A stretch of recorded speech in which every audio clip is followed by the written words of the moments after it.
Welcome back to WagerTalk.com. I'm Ralph Michaels, and this video is sponsored by Manic Monday. Each and every Monday at WagerTalk.com, every daily package, just $9. It's the best value in all sports. Make sure you try it out each and every Monday.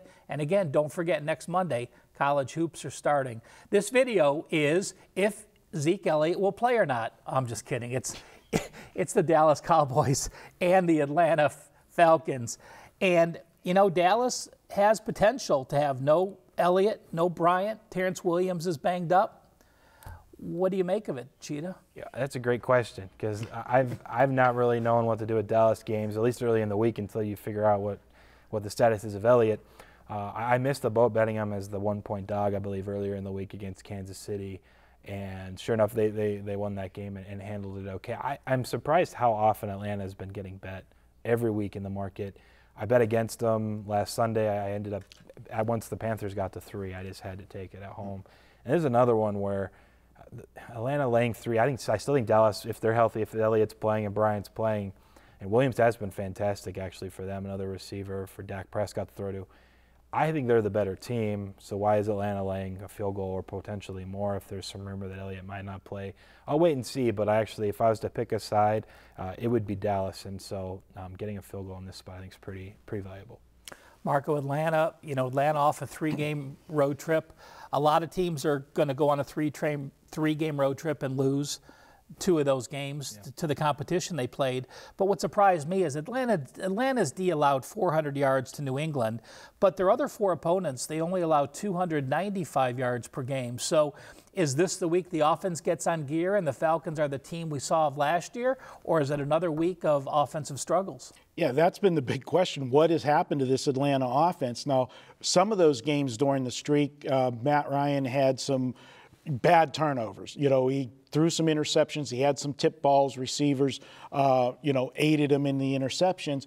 But, you look at this team. They opened the season 3-0, and in those 3 games, they scored 87 points to start the season. And then they have been on a complete collapse. In the last 5 weeks, they have only topped 17 points once in 5 weeks. Now they're back home.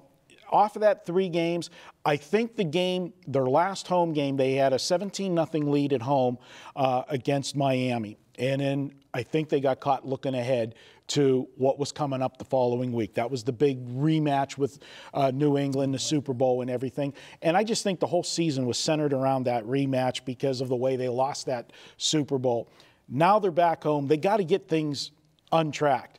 And I think the offense will score points. And I think this is a perfect defense for the offense to wake up. Now, do I trust Atlanta, though, to want to back Atlanta? No. I'm going to go ahead and go with the same play I did with Dallas last weekend. It didn't work out because I was counting on Ezekiel Elliott not playing, and I thought it would force more passing. But this week, whether he plays or doesn't play, I think they're going to have to score points, Dallas, and force the tempo because Atlanta has a better offense that will stretch the field and force this Dallas defense, I think, to get exposed. And I see them trading points.